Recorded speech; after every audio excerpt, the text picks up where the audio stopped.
I hope you guys remember to tip your landlord last month when rent was due, because apparently 40% of millennials believe that tipping is optional and that nearly half want to ban it altogether.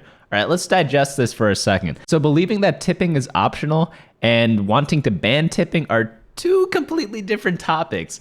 So I am one of those people who believe that tipping shouldn't be a thing. We should just pay the workers enough. Or we actually tip based on performance and not arbitrarily. Either of those two solutions would probably work for me. But the fact that 40% of millennials think that tipping is optional is very ironic, because don't millennials make up a lot of the wait staff in the United States?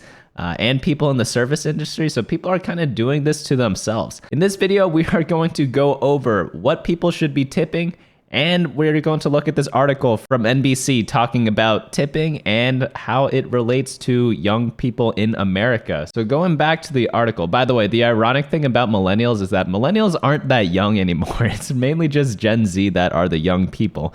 Because my older cousin, who's like 40, is technically a millennial. So Mike is a 33-year-old paramedic in Dallas, and he likes to leave a decent tip when he dines out, always 15 to 20%. That's typically the rule I live by as well when I go to restaurants. But the fact that people are just not tipping at all when they go to restaurants is just completely insane. If you can't afford to tip, don't go out to eat. It's just as simple as that. I'm sorry, but I'm personally in a position where I do make enough money to tip when I go out, but I still don't go out that often because I like to save money, so I do not eat out that often. But this guy is clearly become frustrated by the call for gratuities in just about every other type of business he enters.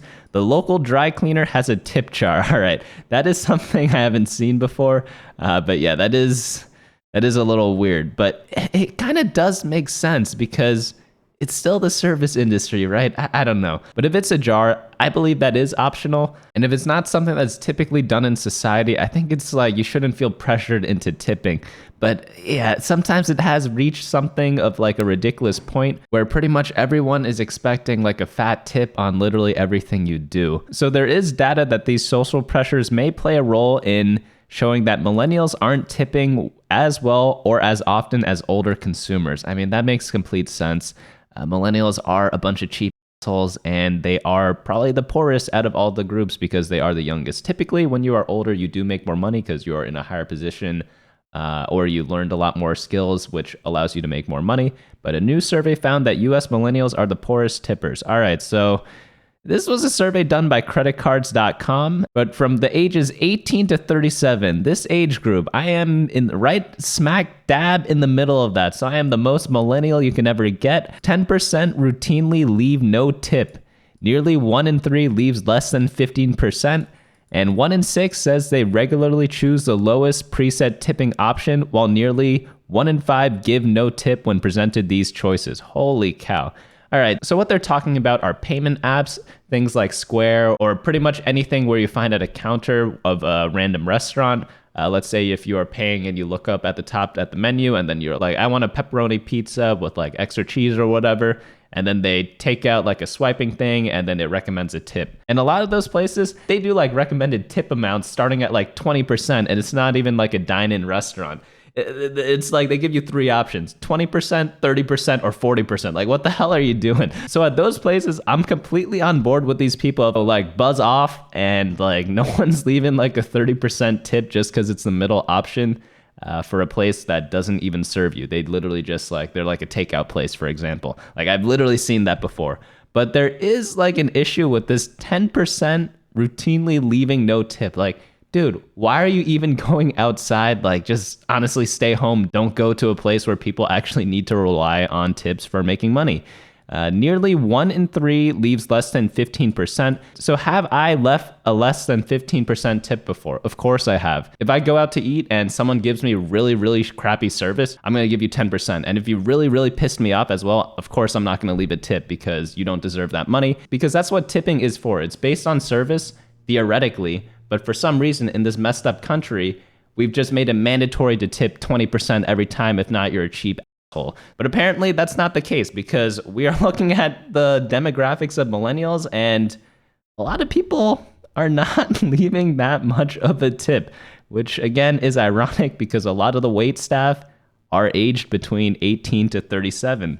So if we look at some data here, we can see that most people who are waiters are like 20 years old. Starts dropping off there, and there's still a lot from ages like 25 to 30. And then like there's some older ones as well. But essentially what's going on is that people are just going out to eat when they can't afford it. I always say like try to cook at home.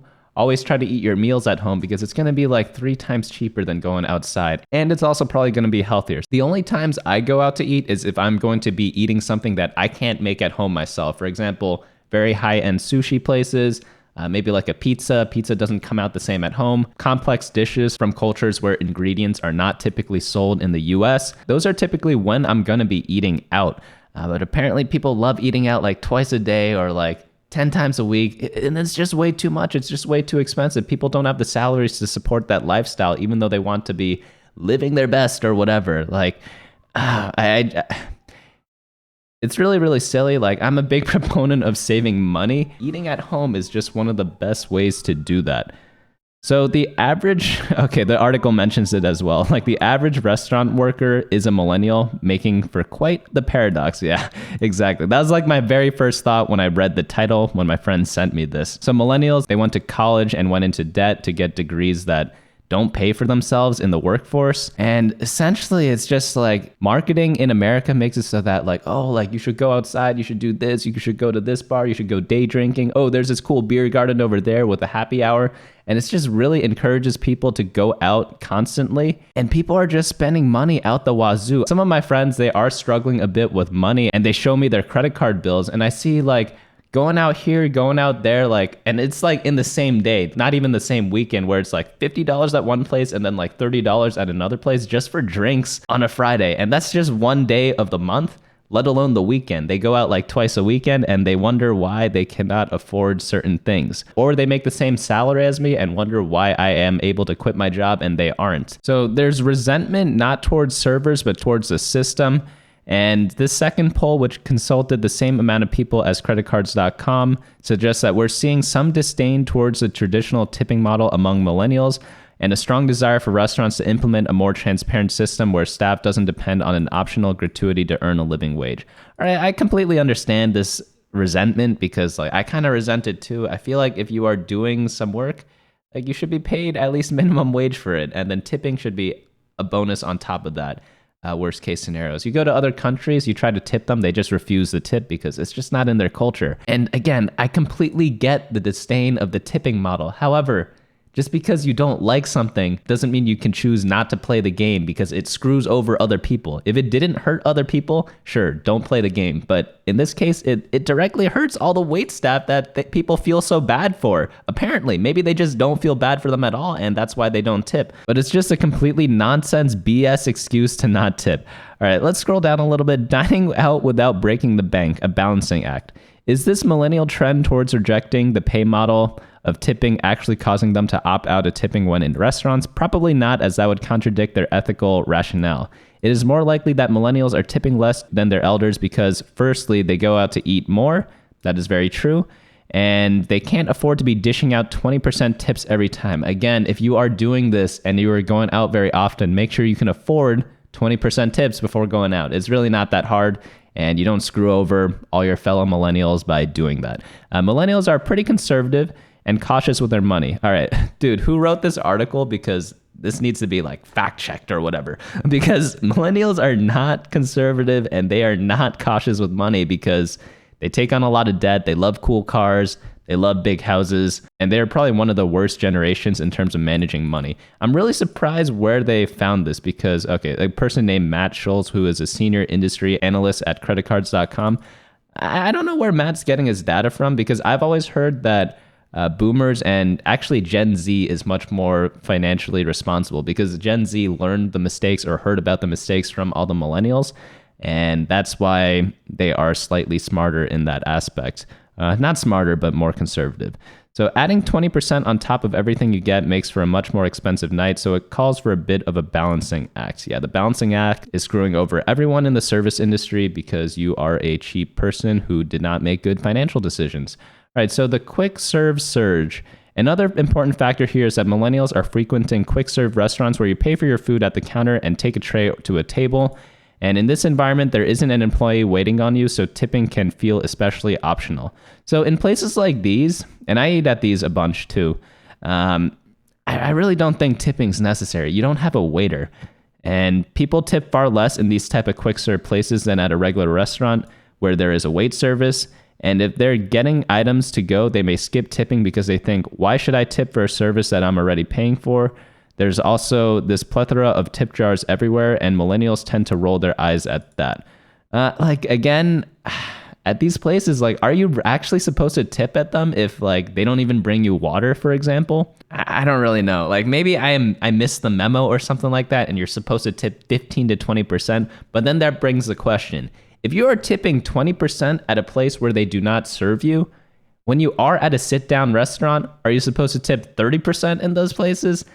That just doesn't make sense at all. The people at quick serve restaurants do not provide the same service as people in like a fancy restaurant, or not even a fancy restaurant, a restaurant where there's a waiter who brings you water, gets your order, brings your food to and from the table. It's a much different environment. But I guess if you want to tip, maybe something like 5 to 10% makes sense. But at that point, like people hate seeing those low amounts of tips, and they actually hate you more for that than actually tipping nothing, which is a little ironic as well. Yeah, let me know your thoughts about this part in the comment. Like quick serve restaurants, like are you supposed to tip there? Yes or no? How much have you tipped in the past? Until I read this article, guys, I'm gonna be honest, I did not know I was supposed to be tipping at those places because no one's serving me. It's like you go to Chipotle. Do you guys tip on your Chipotle? I don't. And I didn't know that people did. So food on demand takes time and work, not just from the delivery person, but millennials may want to stop rolling their eyes and start opening them to just how much work goes on behind the scenes when they're picking up to go, especially if they're using an on-demand ordering service.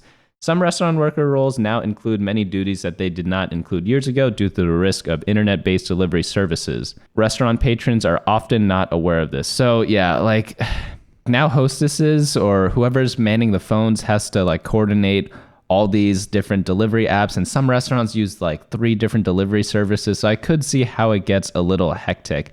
But does the tip even go to that person? I thought when you tipped on something like Uber Eats, it goes to the driver, right? It doesn't go to the person who's taking the order and setting everything up. I'm not really too sure, but I'm pretty sure they all go to the driver. So how do you even tip those people? I don't really know. But tipping is here to stay for now, so here's a quick etiquette refresher. There have been some signs of the change in the industry around tipping protocol, particularly around pooling tips and even eliminating tipping altogether. But by and large, the burden of tipping remains on us at the individual one-on-one level, and we should pay up if we want to be respectful for others. Unfortunately, most people in the country now are just not that respectful towards anyone, so that is just a little unfortunate. So Jaqueline Yost, president of the Pennsylvania Academy of Protocol. What the hell is that? It is an organization that teaches social skills and etiquette. I didn't know you need to be taught that, but in looking at the whole picture, it appears other millennials lack the basic social skill of proper tipping protocol. Tipping, like any other social skill, is a learned behavior taught either by a person from an older generation or through life experience. Yeah, I kind of learned tipping from my parents. It's like you go to a restaurant, you just tip. It's just what people do. But tip your bartender $1 per drink. All right, that one I can get behind. Tip your server 15 to 20%. Yeah. Normally what I do, I just round to the nearest dollar somewhere between those percentages, and that's just what it's going to be because I'm not going to whip out a calculator at a restaurant. Tip your food delivery person $4 average amount. So for food delivery, this one's a little weird, right? Because if you are ordering $200 worth of food or you're ordering $10 worth of food, is the effort from the delivery person that much different? I'm not really too sure that it is, because it just goes in the person's car and then they just bring it to you and then you just pick it up. So having a flat tip is contradictory to a lot of other things. I know the bartender thing is a flat tip as well, but like honestly, drinks don't vary that much in price. It's like like $5 to $10. So I am a little wary of like what this amount should be. So let's say you order like a $10 meal from somewhere. Are you really supposed to tip 40%? That's more than what you tip at like sitting in at a restaurant. At the same time, if you're ordering $200 worth of food, are you really just tipping 2%? That's kind of like a gray area. I don't order delivery that often. So let me know your thoughts on this in the comments below. So tipping hotel housekeeping, $2 per night, up to $5 at a high-end hotel. That's what I've heard as well. Tip your valet parking $2 to $5. So this one, it really depends. If you frequent a place very often and you're driving a nice car, you're probably tipping more in the $10 to $20 range, because that way your car's always there when you're leaving the restaurant or whatever venue it is, and they're not going to do something stupid with whatever sports car that you have. I don't personally have one. I don't even have a car, so tipping valets are completely foreign to me. But when I have seen people tip, it's somewhere around like $2 to $5 most of the time. Tip your hairstylist, 15%. So this one is probably the most important thing to tip, and it probably should be more than 15% if I'm being honest with you guys, because your hairstylist decides if you are getting laid that entire month or not. I'm in a weird spot because I cut my own hair because I am a cheap bastard. I'll do a cost-benefit analysis on cutting your hair at home or going to a hair salon. But essentially, like, I just can't justify the price for it since I'm not doing some sort of like modeling shoot every single month. Right now, I'm letting my hair grow out. I'm actually going to cut my hair soon because this is just like way too long, right? Oh man, this is the longest it's ever been. It's because we've been in like the whole Corona thing, work from home. So I haven't like really cared about cutting my hair at all, but it might be time to do it now. Some of my friends have said like the long hair is kind of cool, but other things it's kind of cringe. Let me know down in the comments below how short I should cut it and like what I should be doing with it. But yeah, like tipping your hairstyles, I'd go so far to say as like tipping 30% might be worth it in the long run, because again, they're deciding like how people perceive you at work. They're literally like increasing your chances of getting laid every single month. So it's just like, yeah, just tip your hairstylist much more than whatever this person's saying. Right? Your shampoo person at the salon, $3 to $5. Yeah, that makes sense. Dog groomer. I don't have a dog, so I have no idea what this is. I guess you just tip based on how much you care about your dog. And then taxi driver, 10 to 15%. Yeah, I'd say that's pretty fair too. So when it comes to ride-sharing apps like Uber and Lyft, it's important to note that 5-star rating is not a tip. I didn't know that this needed to be said because those are two separate things. If you're short on cash but at a fine ride-sharing experience, don't show your appreciation with just 5 stars or a mighty compliment in the app. Leave the same 10 to 15% you'd leave with a traditional taxi. Jesus Christ, I did not know that an etiquette teacher needed to exist in this world, but apparently we do. Because Jacqueline, okay, yeah, she's a member of like image consultants. I don't know, guys. I didn't know that these things needed to exist. Just if you're a millennial and you're going out to eat and you're not tipping, just don't go out to eat. That's pretty much my message from this whole article. And stop being cheap. If you are cheap, just don't eat out because you honestly can't afford to and you don't deserve to if you are not tipping your waiters enough. But that is it from me today. Hopefully you guys enjoyed that. I'm going to be doing a lot more videos on a lot of random stuff. So go subscribe if you guys enjoyed. But if you don't want to do that, you could hit the like as well, and I would appreciate that just as much. Again, don't forget to tip your landlord at the end of the month because those are the people who make sure that where you're living is safe and sound and everything's working. And also don't forget to tip after watching every single YouTube video because apparently that is a thing now. But that is it from me today. I will see you all later.